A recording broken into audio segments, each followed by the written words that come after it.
우리 33절에서 34절 말씀만 함께 보도록 하겠습니다. 사도행전 21장 33절에서 34절 말씀. 그리고 제가 그냥 그러니까 이 다음 주부터, 그러니까 이번 주부터 해서 이 설교 시간에 설교 구절을 안 띄울까 지금 생각을 하고 있습니다. 그래서 성경 가지고 다니기 운동을 좀 해볼까. 왜냐하면 너무 이게 성경이 그냥 말 그대로 집에 장식품이 돼버려 있어요. 물론 없는 분도 있을 수 있습니다. 왜냐하면 핸드폰을 갖고 다녀서. 그래서 저 구절을 내가 띄우지 말까 지금 되게 막 고민인 거예요. 띄우지 않으면 어쨌든 한 번이라도 성경을 열어볼 거 아닙니까? 그래도 안 할 수 있겠구나. 자, 어쨌든 한번 좀 고민을 좀 해볼게요. 뭐가 좋을까요? 한번 기도해 보세요. 오늘 저녁 기도해서 목사님 성경 구절 띄워주는 게 좋습니다. 안 띄워주고 성경 찾게 하는 게 좋겠습니다. 한번 기도해 보시고, 아니 이것도 해보시고 저것도 해보시면 좋겠습니다. 진짜 기도해 보시고 한번 의견을 주십시오. 그래서 제가 이게 한때는 좀 그렇습니다. 이걸 어떻게 해야 될지 고민인 거예요. 왜냐하면 이 성경 자체를 되게 짐으로 생각을 합니다. 그래서 안 들고 다녀서, 그러니까 안 들고 다니니까 1절 피지도 않습니다. 요즘 이제 근래에 들어서 청년들이 같이 성경을 많이 읽었었는데 안 읽어요. 요즘 안 읽어요. 거의 잠수를 탔습니다. 잠수를 타고 저 혼자서 열심히 읽는데 지난 며칠 전에 이난이가 한번 딱 올리고 나서는, 그리고 나서는 한 2주 동안 지금 잠잠합니다. 그래서 제가 이걸 어떻게 해야 될지 그것도 또 고민인 거예요. 불러내고 혼을 내야 될지 말해야 될지 그것도 좀 기도해 주십시오. 목사님 따끔하게 혼내 주십시오. 아니면 끝까지 기다려 주십시오. 뭐 이렇게 또 기도해 보시고 이게 좀 좋을 것 같습니다. 어쨌든 오늘 이 33절에서 34절 말씀 같이 한번 읽겠습니다. 시작. 이에 천부장이 가까이 가서 바울을 잡아 두 쇠사슬로 결박하라 명하고 누구며 무슨 일을 하였느냐 물으니, 무리 가운데서 어떤 이는 이 말로 어떤 이는 저 말로 부르짖거늘 천부장이 소동을 인하여 그 실상을 알 수 없어 그를 영문 안으로 데려가라 명하니라. 아멘. 자, 우리 계속해서 사도행전 말씀을 우리 함께 보고 있는데요. 새벽 예배 때도 우리가 사도행전 말씀을 보고 있어서 이 말씀이 이어집니다. 그래서 혹시 이제 탁 중간에 들어가면 좀 이해가 어려우니까 조금 설명을 하고 넘어가겠습니다. 이 사도행전 21장에 들어와서, 그러니까 20장 21장에 들어와서 사도 바울이 1차, 2차, 3차 전도 여행을 아시아 지역으로 다니다가 성령께 인도함을 받아서 예루살렘으로 가라고 합니다. 예루살렘에 가는 이유는 그 당시에 예루살렘에 큰 기근이 있어서 아시아 지역의 성도들을 통해서 구제 헌금을 받아서 그것을 전달하기 위해서 빨리 예루살렘으로 가라고 주님이 명령을 하십니다. 자, 근데 문제가 뭐냐면 예루살렘으로 가게 되면 환난과 핍박이 있다라고 얘기를 하셨어요. 그래서 사실 고난의 길을 가야 되는데 사도 바울은 그게 개의치 않습니다. 복음의 확산을 위해서라면 어수선히 빨리 가야 되네. 가다 보니까 이 두로라는 지방에 잠깐 들리게 되는데, 이 두로 지방에서 만났던 제자들, 그 전에 제자 삼았던 제자들이 얘기를 하는 거예요. 성령께서 우리 가운데 보여주셨어요. 환상을 통하여서 사도 바울 선생께서 예루살렘에 들어가면 그러니까 체포를 당하고 감옥에 갇히고 매질을 당할 거라는 것을 그들이 얘기를 합니다. 그래서 가지 말라고 굳고 말립니다. 그래서 그들을 뿌리치고 또 갑니다. 가가지고 이 가이사랴에 도착해갖고 빌립보 집에 들어가 있을 때 그 빌립보 집에 유대 지역에 있는 아가보라는 선지자가 내려와서 딱 이렇게 자기가 본 환상을 얘기할 때 사도 바울의 허리띠를 딱 뺍니다. 빼가지고 자신의 손가발을 묶으면서 이 허리띠의 주인이 이렇게 묶이게 됩니다. 예언을 합니다. 그러니까 예루살렘에 들어가면 그런 환난과 고난과 고통을 당한다라고 두 번에 걸쳐서 예고를 한다라는 거예요. 근데 사도 바울은 그 얘기를 듣지 않고 가버립니다. 왜? 성령이 가라고 했기 때문에. 근데 이들은 성령께서 환난을 당한다라고 얘기했다라는 거예요. 그럼 다른 성령입니까? 아니에요. 성령은 다를 수가 없습니다. 같은 성령이에요. 근데 제가 새벽 때 말씀드렸지만 이거에서 놓치고 있는 게 뭐냐면 환난과 고난을 당하는 것을 보여줬지 예루살렘에 가지 말라고는 말하지 않으셨습니다. 이 성경에 가지 말라고 말이 없어요. 근데 사람이 자꾸만 오해를 하는 거예요. 그러니까 성령이 얘기하실 때 예루살렘으로 가지 말라 얘기가 없고 환난을 당할 거라고 얘기하시고, 왜 그럴까요? 두 번을 거쳐서, 아니 사도 바울에게 총 3번에 걸쳐서 그것을 보여주시는 이유가 뭐냐면, 제가 그때 그런 예화를 드렸죠. 알고 매를 맞는 게 낫습니까? 그러니까 자, 예를 들어서 선생님이 학교에서 애를 때릴 때 너 오늘 잘못한 거에 대해서 내가 10대를 때릴 거야 라고 예고한 거와 너 오늘 잘못했으니까 한번 맞아봐라, 엎드려 하고 몇 대 때릴 줄 모르고 맞는 거하고 어떤 게 더 맞는 게 맞는 게 다 나쁘지만 어떤 게 그나마 맞는 게 수월하겠습니까? 알고 맞는 게 수월하다는 거죠. 그러니까 사도 바울에게 또한 이 성도들에게 환상을 보여주신 이유가 뭐냐면 사도 바울이 어차피 그걸 당할 건데 알고 당하면은 그나마 좀 나을 수 있으니까. 물론 고난당한 게 나을 수는 없습니다. 그럼에도 불구하고 하나님께서 그것을 통하여서 환난은 확정된 것이다 라고 예고를 하셔서 이제 가게 됩니다. 가서 예루살렘에 도착해서 어떻게 되냐면 이제 그 야고보와 그 리더들을 만난 다음에 분명히 이가 환난을 당할 거라는 것을 알고 그가 환난을 벗어날 수 있는 방법을 제시를 합니다. 나시린의 결례를 따라서 나시린의 법에 의해서 이제 서원의 날이 끝난 그 성도들에게 함께 그 비용을 사도 바울이 대고 그들과 함께 정결 예식에 참여해서 너도 율법을 지키는 자라는 것을 보여줘라 라고 그 얘기를 듣고 나가지고 7일 동안 그 절기를 지킵니다. 그러다 7일째 끝날 때쯤에 아무 환난도 일어난 게 없어요. 이게 환난이 지나간 것 같아요. 갑작스럽게 이렇게 오늘 새벽에 일어나게 됩니다. 어떤 일이 생기냐면 이제 한 절기를 지키기 위해서 한 오순절이 된 것 같습니다. 각 나라죠. 그러니까 여러 나라에 흩어져 있는 디아스포라입니다. 예를 들면 아시아 지역의 마게도냐 지역과 아가바죠, 고린도 지역, 에베소, 그 다음에 빌립보, 데살로니가, 베레아 등등 이 지역에 살고 있는 디아스포라 유대인들이 예루살렘으로 옵니다. 왜? 절기를 지키기 위해서 와가지고 절기를 열심히 지키고 있는데 저기 옆에 보니까 내가 에베소 있을 때, 내가 데살로니가 있을 때, 내가 빌립보에 있을 때 우리가 죽이려고 했던 사도 바울이 거기 딱 있는 거예요. 맞잖아요. 빌립보 감옥에 갇히고 매를 맞고 죽을 뻔했단 말이죠. 에베소에서도 사자의 밥이 될 뻔한 것도 주님이 구출해 주시고, 아무튼 여러 가지 상황 가운데 끊임없이 사도 바울을 죽이려고 했던 유대인들이 거기에 딱 있는 거예요. 거기에 딱 와서 사도 바울을 보게 된 거예요. 그래서 저것들 어떻게 하냐? 사도 바울에게 그 자리에서 선동질을 합니다. 소요를 일으켜요. 야, 저 사도 바울이 율법을 파괴하고 절기를 지키지 않고 할례를 행하지 말고 율법 파괴자다, 하나님의 말씀을 거역한 자다. 그래서 이방인들에게 또한 유대인들에게 율법을 지키지 말라라고 전했다라고 거짓말을 얘기를 합니다. 그래서 성전 안에 모여 있던 모든 유대인들이 들고 일어나서 사도 바울을 끌고 성전 밖으로 나가서 때립니다. 그러니까 집단 폭행인 거예요. 한 사람이 때리는 게 아니라 도대체 몇 명이 때렸는지 모를 거예요. 수십 명, 수백 명이 달라들었을 수 있을까? 집단적으로 폭행이 일어나요. 왜? 죽이려고 마음을 먹고 때리고 있으니까요. 그럴 때 어떤 일이 생기냐면 오늘 32절 말씀을 좀 같이 볼까요? 본문 32절 시작. 저가 급히 군사들과 백부장들을 거느리고 달려 내려가니 저희가 천부장과 군사들을 보고 바울 치기를 그치니라. 자, 이게 무슨 얘기냐면 성전 밖에서 소동이 막 일어나고 있었습니다. 그때 성전 북쪽에는 로마 수의대, 그러니까 로마 군대가 머물러 있는 한 장소가 있습니다. 천부장이 주둔하고 천부장이 한 100여 명의 병사를 데리고 로마 군사들이 절개 때마다 일어난 소동을 잠잠시키기 위해서 거기 머물러 있는 군인들이 있어요. 근데 그 소동이 거기까지 들리는 거예요. 그래서 그 당시에 천부장이었던 글라우디오 누시오가 그 소동을 듣고 병사를 데리고 와가지고 그 지금 집단 폭행이 일어난 곳에 도착하게 됩니다. 그때 이들이 집단 폭행하던 것을 멈춥니다. 그리고 나서 그 천부장이 오는 것을 보고 멈춘 다음에 그 다음에 우리 33절 읽어볼게요. 33절 시작. 예, 천부장이 가까이 가서 바울을 잡아 두 쇠사슬도 결박하라 명하고 누구며 무슨 일을 하였느냐 물으니, 자, 지금 유대인들의 집단적인 폭행이 일어난과 동시에 천부장이 왔을 때 그것이 이제 풀어지게 됩니다. 그래서 사도 바울이 천부장에게 체포가 돼서 쇠사슬에 묶이게 된 거예요. 자, 여기까지 보면 그냥 우리의 입장에서는 체포가 되고 쇠사슬에 묶였으니까 저것이 환난당한다라고 생각을 합니다. 맞잖아요. 근데 사실은 지금 천부장에게 체포를 당하고 쇠사슬에 묶이는 것이 사도 바울이 사는 길입니다. 만약에 천부장이 와가지고 오지 않았거나 와가지고 아무 관여를 안 하면 그냥 사도 바울은 그 자리에서 집단 폭행을 당해서 맞아 죽게 되는 거예요. 그거는 사실 로마 형법에 어긋나지 않습니다. 왜냐하면 당시에 유대인들 사이에서는 어떤 법이 있었냐면 성전을 더럽히거나 성전을 어지럽게 하는 인생에 대하여서 대제사장들이 부리고 있는 성전 경비대를 통해서 그가 체포가 되면 재판을 그에서 벌려서 처형을 시킬 수가 있었어요. 그런 법이 있었어요. 근데 반면에 또 어떤 법이 있었냐면 그냥 성전 안에서 현행범으로 딱 잡히면 그 주변에 있는 유대인들이 데리고 나가 집단적으로 폭행을 하러 돌을 던져서 죽여도 무방했습니다. 그렇게 죽은 사람이 누구예요? 스데반입니다. 스데반 집사가 죽은 거예요. 사실은 죄를 뒤집어 씌운 거죠. 지금 사도 바울도 마찬가지예요. 율법을 파괴하는 자가 아니라 오히려 율법을 잘 지킬 수 있는 길을 열어준 사람인데 그에게 거짓을 누명을 뒤집어 씌워서 억울하게 만들어서 그를 끌고 가서 집단 폭행이 일어났다. 근데 마침 천부장이 그 소동을 듣고 와가지고 오히려 그 집단 폭행을 말리고 그곳에서 구원해주는 역할을 감당합니다. 자, 근데 이게 어떻게 가능할까요? 하나님이죠.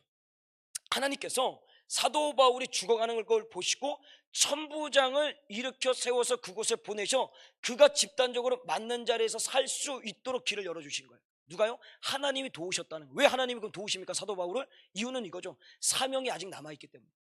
하나님께서 그에게 사명을 부여해 줄 때 이방인의 사도로 그를 불렀어요. 그리고 그 이방인의 사도를 불러서 환난과 핍박이 그에게 있다라고 얘기했지 그것 때문에 죽는다라고는 아직 얘기 안 하셨어요. 근데 이방인의 사도가 최종 목적지가 어디냐면 로마 황제한테까지 가는 거예요. 오늘도 이 고난이라는 것이 당하는 것이 그냥 우리의 보기에는 고난과 환난이지만 그 로마 황제에게 이를 수 있도록 벌여진 어떤 과정이었다라는 거예요.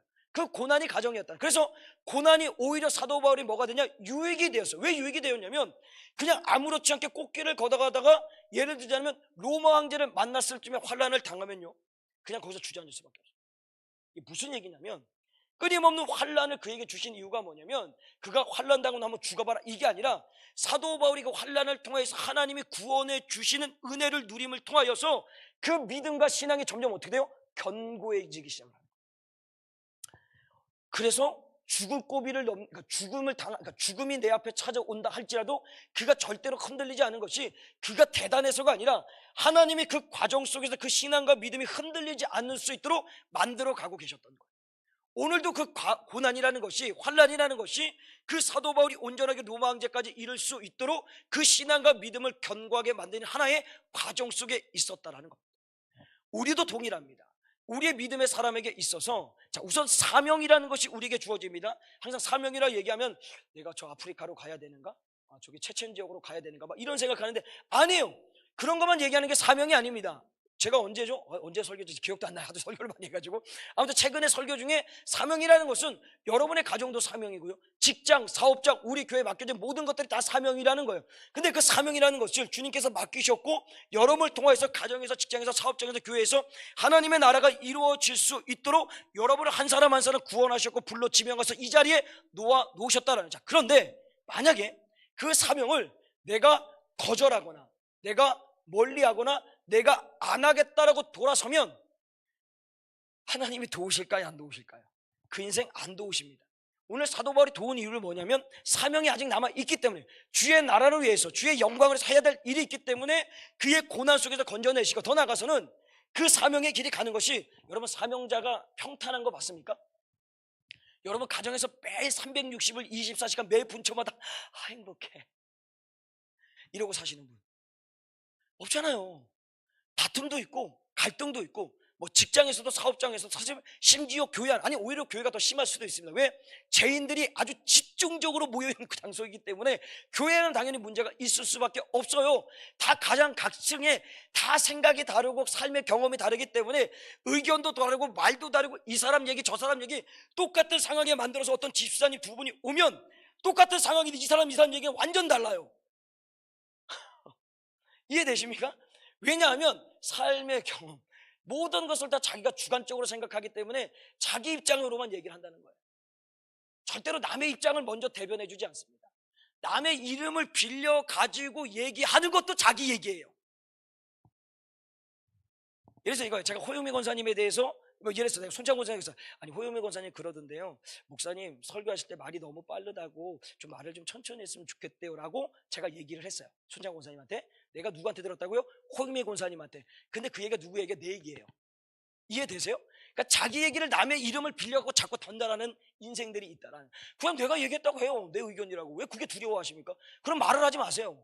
말을 하지 말라는 거예요. 여러분이 아니라 금요 기도에 새벽 예배 나오시 그러지 않습니다. 내 꼭 주일 예배 한 번만 나오시는 분 이런 얘기를 못 들어서 꼭 그런 식으로 반응을 하시더라고요. 어쨌든 중요한 것은 그렇다 또 목사님 그러는데 주일 예배 안 나온 사람들이 맨날 이상한 소리 한다더라. 또 이러지 마세요. 그러지 마세요. 저 그런 얘기 한 적이 없으니까 예를 들어 그런 거예요. 자, 어쨌든 중요한 것은 그 고난이라는 것이 반드시 삶의 자리에 있다. 그러나 그 고난이 하나님께서 우리를 너 한번 죽어봐라 하기 위해서 고난을 주시는 게 아니라 그 고난과 환난을 통하여서 결국 하나님을 바라보는 자, 하나님께 사명을 끝까지 붙들고 있는 자, 그에게 하나님께서 은혜를 베풀어 주셔서 그 신앙과 믿음이 견고해지는 거예요. 저는 확실히 그걸 느낍니다. 제가 전도사 때와 지금 목사가 되었을 때 처음에 목사 안수 받고 지금의 저는 정말 많이 다릅니다. 정말 많이 달라졌어요. 진짜 많이 달라졌어요. 여러분 모르죠? 경험을 안 해봤으니까 저는 제가 알잖아요. 우리 와이프도 저를 압니다. 진짜 많이 달라졌지만 아직도 달라져야 될 게 많이 있지만 그래도 그때보다 지금이 많이 아주 많이지만 어쨌든 한 요 정도 좋아졌습니다. 왜 그러냐면 그 과정 속에서 목회의 여정길 가운데 수많은 사람과 어떤 사역의 경험 속에서 꽃길만 있지 않았습니다. 계속 사이클을 탑니다. 괴로움도 있었고 아픔도 있었고 힘듦도 있었고 질병도 있었고 여러 가지 있었어요. 그 모든 상황 가운데서 하나님을 나를 깎고 빚으셔서 요 정도 할 수 있도록 지금 만들어 놓으신 거예요. 그럼 또 앞으로 또 가야 되겠죠. 그럼 또 사이클을 타면서 갈 거예요. 그거 또 깎고 빚으셔서 어느 순간에 보면 또 이런 얘기하면 좀 그렇지만 하여튼 뭐 이렇게 좀 큰 사람, 키가 큰 건 아니고 목회자로서 좀 큰 어떤 자리에 있을 수도 있지 않겠느냐. 주님이 하시면 제가 하는 게 아니라 주님이 하시면 아멘 감사합니다. 믿음대로 될지어다. 여러분들의 아멘한 분들은 저보다 더 크게 될지어다. 아멘. 자, 어쨌든 중요한 거 아멘 안 하시면 손해 보는 겁니다. 또 그렇다 또 아멘을 유도하는 건 아닙니다. 전 절대 그렇게 하지 않습니다. 중요한 것은 그 고난이라는 것이 더 나아가서 사명이라는 것이 있을 때 순종하면 살아가면 하나님이 내일이라는 새로운 날을 매일같이 주십니다. 그리고 그 날을 살 수 있도록 힘도 주시는 거죠. 그런데 내가 사명에서 멀어지거나 아니 그냥 내일이 없으면 좋겠다라고 생각하시면 오늘 당장 사명을 내려놓으십시오. 그러면 내일이 없을 수 있습니다. 주님께서 내일이라는 새로운 날을 주지 않고요. 아니 내일을 주시는데 힘도 주지 않고 능력도 주지 않아서 그냥 그 자리에서 주저앉아 살게 만드실 수도 있다는 거예요. 그래서 우리에게 뭐라고요? 사명. 그 사명이 있는 자를 하나님이 도우시고요. 무엇보다도 그 사명자를 끊임없이 깎고 빚어서 온전한 사람을 만들기 위해서 때로는 고난도 있고 환난도 있고 아픔이다. 그것은 나에게 아픔이 아니라 오히려 그것이 고난 뒤에 찾아오는 내 삶의 축복이 될 수 있다라는 것입니다. 자, 그런가도 이제 천부장이 사도 바울을 결박하고 야 너희들이 왜 이 사도 바울이 이 사람을 집단적으로 폭행하냐 물어요. 그러니까 신문을 합니다. 그때 이 사람들이 뭐라고 얘기하냐. 우리 34절 같이 한번 읽겠습니다. 34절 시작.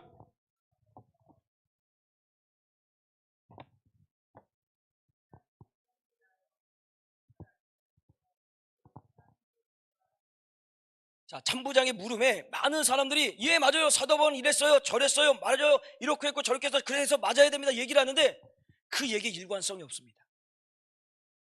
그 말 속에 죄라는 것을 찾아볼 수가 없는 거예요. 그러니까 말이 어떤 사건에 대하여서 일목모연하게 육하 원칙에 맞춰서 딱 일관성이 있고 그것이 사실이어야 되는데 전혀 그렇지 않아요. 객관성이 없어요. 그냥 막 중구난방으로 자기들 생각대로 얘기하는 거예요. 왜? 그 모든 것들이 거짓이니까. 거짓은 반드시 드러나게 돼 있는 거예요. 그래서 그 거짓을 통해서 보니까 오히려 천부장이 보는 입장에서 어떤 입장이냐면 오라 저 사람은 맞을 사람이 아니네, 죄가 없네. 오히려 사도 바울이 맞은 것, 다시 말하면 저 폭행한 자들이 잘못됐다라는 것이 느껴지게 만들어지는 거예요. 오히려 그 폭행한 자들의 입을 통하여서 죄인처럼 느껴졌던 그 사도 바울이 죄인이 아니라 오히려 억울하게 누명을 뒤집어 쓴 사람인 것처럼 보여지게 됩니다. 그래서 그를 사람들이 계속해서 죽이려고 하니까 그를 데려다가 자신의 영내로 데리고 들어가 버려요. 보호해버린다는 거예요. 안 맞을 수 있도록 나중에 보면 그렇게 됩니다. 그런데 자, 한번 여기서 보세요. 오늘 아까 이 21장을 쭉 보게 되면 오늘 유대인들이 일어나서 사도 바울을 집단 폭행하는 게 모든 사람들이 다 그렇게 생각해서 한 게 아니에요. 유대인의 몇몇 사람의 선동질에 의하여서 그들이 막 일어나게 된 거예요. 그러니까 내가 와서 사도 바울을 때리고 있는데 이 사람 내가 왜 때리는 거지? 이걸 모르고 지금 때리고 있는 거예요. 무슨 얘기인지 알겠죠? 선동질이라는 게 이렇게 무서운 거예요. 어떤 한 사람에게 사상과 그 행위를 할 수 있도록 빡 부추기는 거죠. 근데 하다 보면은 내가 왜 이러고 있는지 모르는 거예요. 근데 그런 일들이 이 세상 가운데 비일비재하게 일어나는 거예요. 교회 안에도 마찬가지입니다. 교회 안에도 어떤 한 사람과 특정 집단이 막 휘집어 놓습니다. 선동질을 하는 거예요. 그래서 이것이 잘못된 길인지 아닌지도 모르고 거기에 이게 맞는 것 같아. 왜? 목사님이 얘기했으니까, 권사님이 얘기했으니까, 장로님이 얘기했으니까, 그래도 나보다 신앙생활을 10년, 20년, 30년 했으니까 나보다 나을 거라고 생각을 하는 거예요. 나은 거 하나도 없습니다. 저하고 여러분하고 제가 낫다고 안 해요. 똑같은 죄인입니다. 그 죄인을 하나님께 의인 만드셔서 오늘도 성화의 길을 똑같이 데리고 가는 것이지 이 사람이 맞다 틀리다 이게 아니라 우리가 선동질을 당해야 될 것은 누구냐면 예수 그리스도의 말씀에만 우리는 선동질을 당해야 되는 거예요. 사람에게 절대로 마음과 생각을 뺏겨서는 안 된다는 거예요. 오늘도 묵묵하게 주 예수 그리스도에서 하시는 그 말씀에 내가 그 예수의 피로 예수의 말씀으로 끝게 뿌리 박아서 사상이 예수의 사상으로 고쳐지고 바뀌어져서 예수에 이끌려서 살아가는 삶이 온전한 진정한 믿음의 삶의 삶이라는 거예요. 자, 근데 여기서 더 중요한 게 뭐냐면 오늘 그 유대인들 중에 막 전체적으로 다 일어났고 사도 바울을 죽이려고 할 때 그곳에는요 개종한 유대인들이 거의 절반 이상입니다. 무슨 얘기냐면 내가 유대 종교에 있다가 예수 그리스도를 구주로 영접하여서 예수를 믿는 유대인들이 그 집단 폭행을 일으킨 자의 최소한 50% 이상이에요. 그 예수 믿는 사람이라는 거예요. 같이 예수 믿는 사람인데 예수 믿는 사람 지금 뭐 하는 거예요? 핍박하고 죽이려고 애를 쓰는 거예요. 왜 그럴까? 왜 그럴까? 왜 이런 일이 생길까? 여러분 궁금하지 않습니까? 왜 예수 믿는 사람들끼리 서로 못 잡아먹어 안달일까? 이유는 이겁니다. 여러분 우리 요한복음 8장 44절 말씀을 같이 한번 읽겠습니다. 시작. 너희는 너희 아비 마귀에게서 났으니 너희 아비의 욕심을 너희도 행하고자 하느니라. 저는 처음부터 살인자요 진리가 그 속에 없으므로 진리에 서지 못하고 거짓을 말할 때마다 제 것으로 말하나니 이는 저가 거짓말장이요 거짓의 아비가 되었음이니라. 자, 이게 무슨 얘기냐면 거짓의 아비인 마귀가 끊임없이 교회 공동체 믿음의 성도들의 신앙과 믿음을 파괴하기 위해서 오늘도 어떤 상황과 환경과 사람을 통하여서 거짓이 진실처럼 진리처럼 보여지게 해서 거기에 선동을 당하여서 내 생각과 마음이 어떻게 되는 거예요? 완전히 거짓인데 이것이 진리처럼 느껴져 가지고 그 진리를 공격하게 되는 거예요. 이해되십니까? 그러니까 세상 사람들은 모르니까 빼놓고 믿음의 사람 안에서 일어나는 어떤 갈등과 문제와 여러 가지 일들, 가정이란 공동체도 마찬가지고 하나님께서 만드신 귀한 공동체니까 어떤 문제가 일어나는 것들이 가장 중요한 역할을 하는 게 뭐냐면 내가 그런 게 아니라 마귀가 거짓의 아비가 된 이 마귀가 진실을 왜곡시켜서 거짓을 진실처럼 포장시켜서 우리의 생각과 마음에 던져버리는 거예요. 환경과 상황과 사람을 통해서 던지니까 이것을 생각하다 보니까 이게 분명히 진리인 거 진리인데 거짓인데 지진리인데 막 헷갈리기 시작합니다. 그러면서 내 마음과 생각에 뺏겨서 진리 앞에 생명을 거는 것이 아니라 거짓 앞에 생명을 내서 오늘 사도 바울을 죽이려고 하는 거예요. 내 이런 일이 사도 바울 때만 있습니까? 아니에요. 오늘날 우리 교회 안에도 우리 교회 말고 한국교회 전체 안에도 믿음의 성도들 안에도 이런 일들이 비일비재히 일어나는, 끊임없이 이 악한 것이 우리 믿음의 성도들 목사, 장로, 권사, 집사 할 거 없이 어떻게 해서든지 한 영혼이라도 지옥에 데려가기 위하여서 오늘도 거짓을 진실로 포장해가지고 진리로 포장해서 환경과 상황을 통해 사람을 통해서 가장 중요한 게 인본주의적인 생각이죠. 신본주의가 아니라 예수님 중심으로 생각하게 만드는 것이 아니라 나 중심적으로 생각해서 오늘도 내 육신의 연약함과 내 육신의 삶을 보면서 오늘도 영적인 자리를 내가 선택하죠. 이건 될 수 있고 이건 될 수 없고 이건 해도 되고 이건 안 해도 되고 내가 좀 연약하니까 피곤하니까 그게 바로 거짓의 아비인 마귀에게 우리가 지금도 붙들려 있는 거예요. 그러니까 매일같이 그냥 힘들고 고단하고 피곤한 거예요. 그래서 고단해서 피곤해서 기도하지 못하겠다고 아니에요. 오히려 기도하면 힘과 능력이 생기는데 자꾸만 이 거짓의 아비 마귀는 우리가 육신이 피곤하니까 연약하니까 바쁘니까 기도하지 말라라고 얘기해요. 왜? 당연하니까. 다 그렇게 사니까. 그게 거짓이 진실이 된 건데 오히려 진리로 외치고 있는 그것에 대하여서 그렇게 하면 목사님 독하다. 목사님 너무 우리 쫀다. 이렇게만 생각을 한다. 오히려 믿음의 사람에게 반감을 갖는 거예요. 그렇게 뭔가 열심히 하는 것에 대해서, 뭔가 열심히 살게 하기 위해서, 영적으로 가는 것에 대해서 이게 뭐예요? 거짓의 아비인 마귀가 붙들러 가는 거예요. 한번 보세요. 여러분 신앙생활 10년, 20년, 30년 하신 분들이 제일 위험합니다. 그냥 그 신앙의 고체가가 딱 되어 있어서 이것이 오늘도 진리라고 생각하고 가는 거예요. 기도하지도 않아요. 기도 안 해요. 한번 잘 보세요. 여러분 제가 누굴 보라는 게 아니라 딱 한번 우리 교회도 한번 이렇게 쭉 보세요. 신앙생활 10년, 20년, 30년 했다는 분들 열심히 기도의 자리에 있는 거 보이나 한번 보십시오. 기도하고 있을 때 딴 데로 가버립니다. 나가요. 기도 안 해요. 제가 알아요. 막 이름 되면 막 다 나오는데 그렇게 할 얘기가 아니라 또 이거 깐다고 얘기할 건데 까는 게 아닙니다. 여러분들은 아닙니다. 금욕에다 나오시면. 그러니까 예를 들자면 그런 거예요. 이 모든 영적인 삶이 우리가 무너진 게 뭐냐면 이 거짓의 아비인 마귀가 오늘도 거짓된 것을 진실되게 만들어서 그냥 얘기해요. 나는 절대 새벽에 못 일어납니다. 제 체질이 그렇습니다. 그게 거짓에 붙들려 있는 거예요. 절대가 어디 있습니까? 하나님이 절대지 우리의 인생 끝까지 절대는 없습니다. 하나님은 전능하심을 믿는다면 모든 것들을 할 수 있는 거예요. 할 수 있거든이 무슨 말이냐, 믿는 자에게 능치 못할 일이 없다라고 말씀하셨어요. 근데 우리는 그 할 수 있거든이 무슨 말이냐, 믿는 자에게 능치 못할 일이 없다라는 그 얘기를 자꾸만 육신적인 삶에만 적용을 하는 거예요. 부자가 될 거예요. 사업이 잘 될 거예요. 자녀가 잘 될 거예요. 돈을 많이 벌 거예요. 할 수 있거든이 무슨 말이냐, 믿는 자에게 능치 못할 일이 없다. 여기에만 적용을 하는 거예요. 여기서부터 문제가 돼요.